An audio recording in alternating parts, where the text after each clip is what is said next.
Hello, my name is Todd, and thanks for watching. I want to talk a bit about freedom, and the first thing to address are the ways that we aren't free.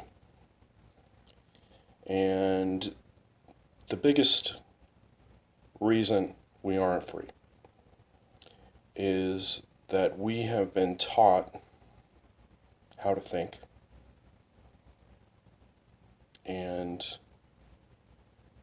we focus on a very narrow spectrum of reality. And in that narrow spectrum of reality, we find ourselves incapacitated, and the world seems like a big, scary place. And we've been taught to think that. I'm going to assume that most of you were raised in religion. Specifically, my background is Mormonism. And so what I share may be tinged with some vocabulary that you'll be able to figure out, but know that that's where I'm coming from and specifically what I'm addressing. We're born into a family, into a culture. And in that, we get the viewpoints, the values, the taboos of our family and our society. Now, that may seem kind of abstract, but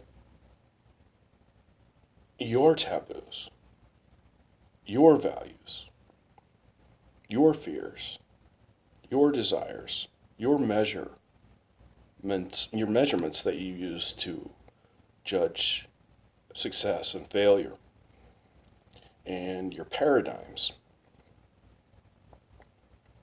are indoctrinations.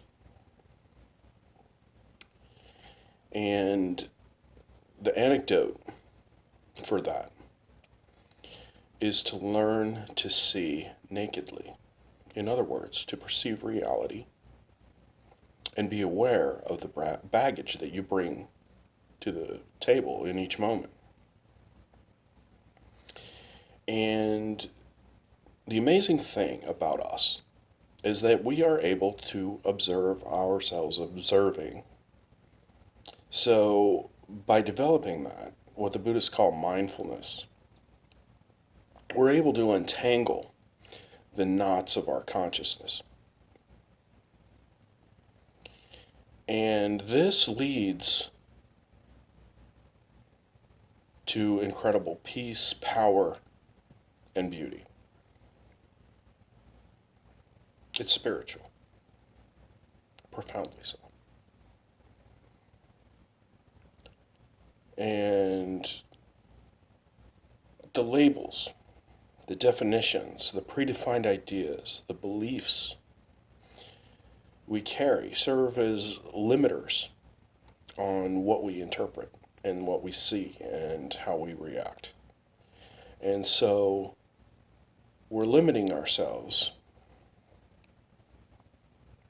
in ways that we can't see, because the glasses that we were given to see through, we've been looking out of them for so long that we don't realize we're looking through a colored lens. And it's a frightening experience at some level to break out of your culture, to begin to think for yourself, to begin to make your own decisions and to go against family and the conditioning. And that's why there's a great deal of fear and doubt.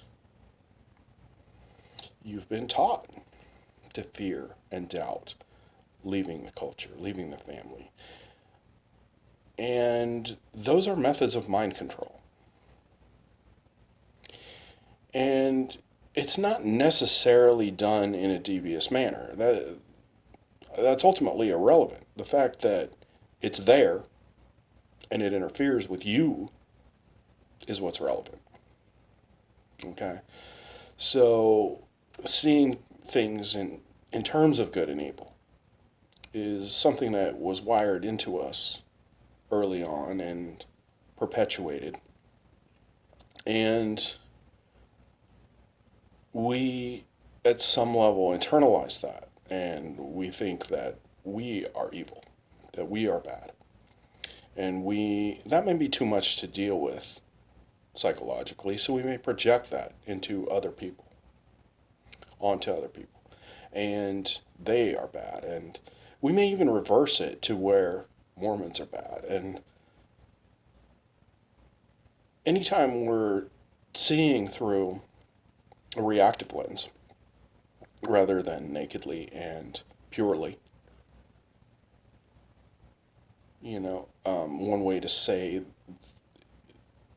that is that we encounter it with our heart, our essential nature and values. When we bring those to the table, we begin to see the predicament that everyone is in, that we are in. And we begin to have compassion for ourselves because we're a mess. They're a mess. And all of a sudden, it isn't about fixing them as so much as fixing yourself. And that's really where it all begins and ends. And it is possible to be free and to be able to see everyone where they're at and allow them to be where they're at. And have it not affect you because you know where you stand, who you are. And the way you know that is because you've selected beliefs and habits that are in integrity or coherent with your essential self. Compassion is one of my core values. Freedom is one of my core values. Now, when I act from that place, I know I'm being authentic. I may be angry at abuse I see or at unnecessary harm, and yet my anger is conscious. It has reason, and it's a motivating force. So our emotions, anger is seen as bad, and sex is seen as bad, and all these impulses that we have that are inherent to our being, we suppress and we shame. And that blocks us, buries us, suppresses our core identity, and over time, we begin to feel that there is something very wrong with us. That we're sick, broken, evil, fallen, unlovable, incapable.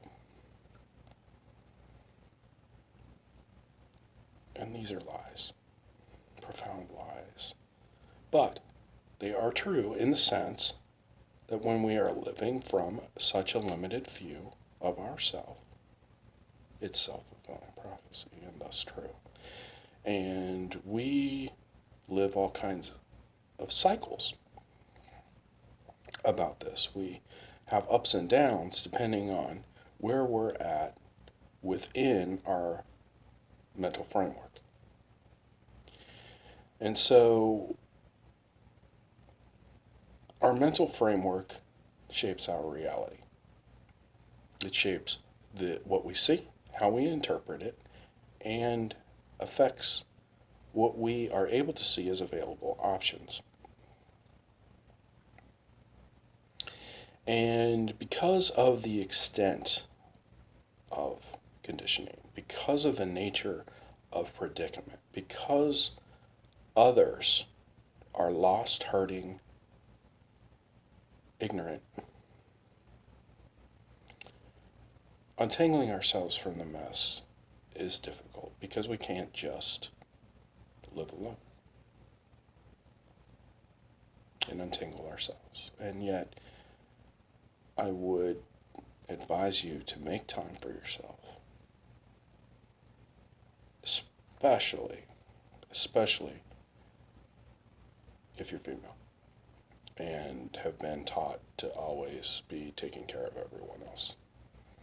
You've got to begin to take time for yourself, to do all that you want to do, all that you feel you should do. And my advice to men is to begin to feel your feelings a great deal more.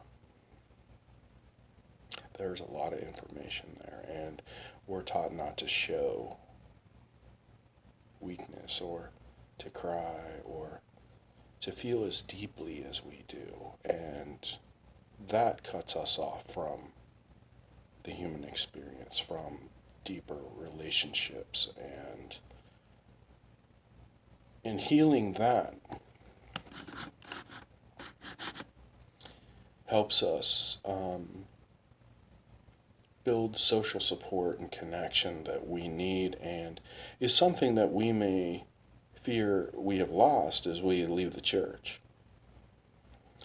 But relating to others from an authentic you will bring profoundly different relationships into your life, perhaps with the same people that you relate to now. And by you changing or unencumbering yourself, you change the dynamic of the relationships.